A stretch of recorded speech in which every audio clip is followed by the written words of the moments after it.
सबसे पहला व्यवहार हम कैपिटल अकाउंट से पैसा लेने का करेंगे। उसके लिए हम ट्रांजैक्शन मेनू में जाएंगे, फिर न्यू पर जाएंगे और रिसीट ऑप्शन पर क्लिक करेंगे। इसके अलावा यदि हम चाहें तो यही काम हम शॉर्टकट विंडो ओपन करने के बाद रिसीट बटन पर क्लिक करके या सिर्फ की दबाकर कर सकते हैं, या फिर सिर्फ F6 की दबाकर भी हम नया रिसीट वाउचर बना सकते हैं। इससे एक नया रिसीट एंट्री डॉक्यूमेंट खुल गया है।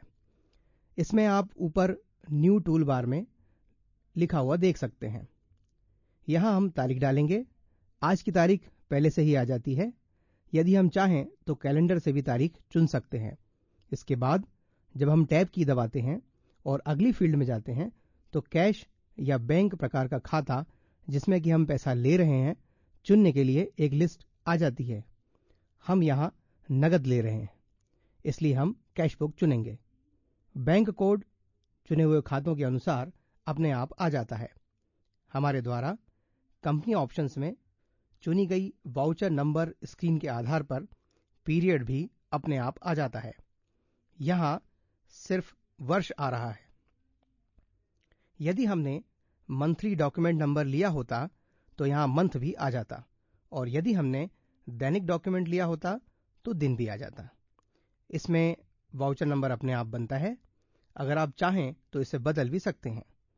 आप वाउचर नंबर के आखिर में एक अक्षर का सफिक्स भी जोड़ सकते हैं।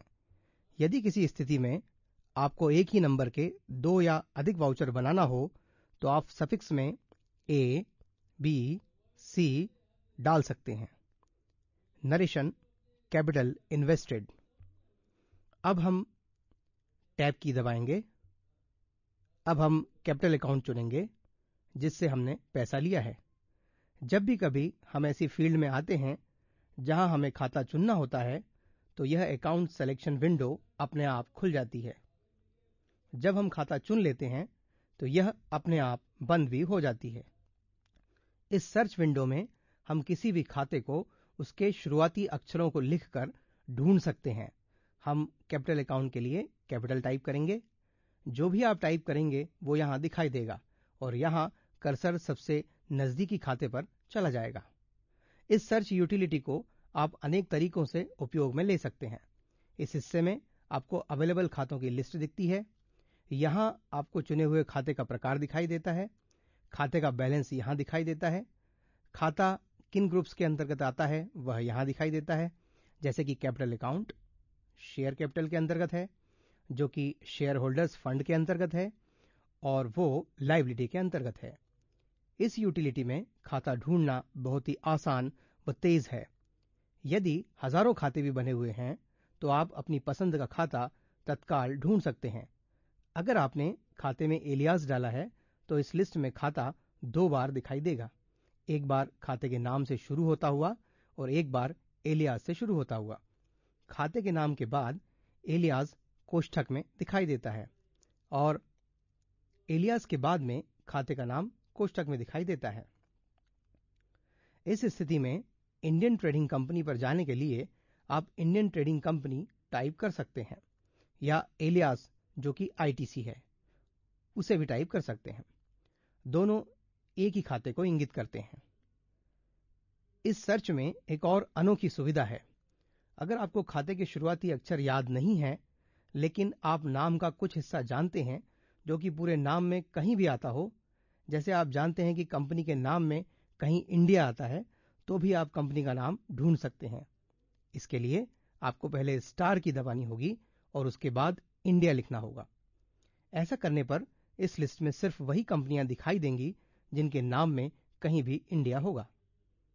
यह बहुत ही सुविधाजनक होता है जब आपके पास हजारों की संख्या में खाते हैं और आपको खाते के शुरुआती अक्षर नहीं पता हो। यह सुविधा आपको गलती से एक पार्टी के एक से अधिक खाते खोलने से बचाती है। इस वाउचर में हमें कैपिटल अकाउंट चुनना है। ऊपर डाली गई नरेशन अपने आप यहां आ जाएगी। अब हम अमाउंट डालेंगे और सिस्टम खाता मांग रहा है। यदि हम चाहें तो एक वाउचर में एक से अधिक एंट्रीज कर सकते हैं। इस सर्च विंडो से हम 3 तरह से बाहर आ सकते हैं। चाहे गए खाते पर जाकर एंटर की दबाकर, या टैब की दबाकर, उस खाते को चुनते हुए बाहर आ सकते हैं, और यदि हमें कोई खाता नहीं चुनना हो तो एस्केप की दबाकर बाहर आ जाएंगे। इन 3 तरीकों के अलावा विंडो से बाहर आने का और कोई रास्ता नहीं है, और जब तक कि हम इस विंडो को बंद नहीं कर देते तब तक हम एप्लीकेशन के किसी भी और हिस्से में कोई काम नहीं कर सकते हैं। क्योंकि अब हम और कोई खाता चुनना नहीं चाहते, हम एंड ऑफ लिस्ट पर टैब दबाकर बाहर आ जाएंगे। यह अपने आप ही सेव एंड प्रिंट बटन पर आ जाएगा। यदि आप इस वाउचर के साथ कोई सपोर्टिंग डॉक्यूमेंट संलग्न करना चाहते हैं तो इस पेपर क्लिप बटन को दबाकर कर सकते हैं। आप सेव एंड प्रिंट, कैंसल या रिफ्रेश डाटा बटन भी उपयोग में ला सकते हैं। हम सेव और प्रिंट करने के लिए एंटर की दबाएंगे। एंटर की जगह आप स्पेस बार या माउस क्लिक का उपयोग भी कर सकते हैं। सेव करने के बाद यह वाउचर प्रिंटिंग विंडो बता रहा है। आप यहां से वाउचर प्रिंट कर सकते हैं, स्क्रीन पर देख सकते हैं या इस कार्य को कैंसिल कर सकते हैं। हम प्रीव्यू चुनेंगे। यह हमें रिसीट वाउचर को स्क्रीन पर दिखा रहा है। अब हम एस्केप की दबाकर इस प्रीव्यू से बाहर आएंगे। आप माउस का उपयोग करके क्लोज बटन भी दबा सकते हैं। अब यह पूछ रहा है कि हमें किस प्रिंटर पर इस वाउचर को प्रिंट करना है।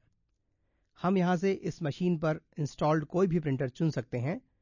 यहां से हम प्रिंटर की प्रॉपर्टीज सेट कर सकते हैं। प्रिंटर ड्राइवर द्वारा प्रदान की गई सभी सुविधाओं को हम यहां से सेट कर सकते हैं, जैसे इफेक्ट्स, पेपर साइज आदि। हम चुन सकते हैं कि कौन कौन से पेजेस हमें प्रिंट करना है एवं कितनी कॉपीज प्रिंट करना है। हम इसे कैंसिल कर रहे हैं। इस तरह हमने तुणीर अकाउंटेंट में अपनी पहली ट्रांजैक्शन एंट्री पूर्ण कर ली है।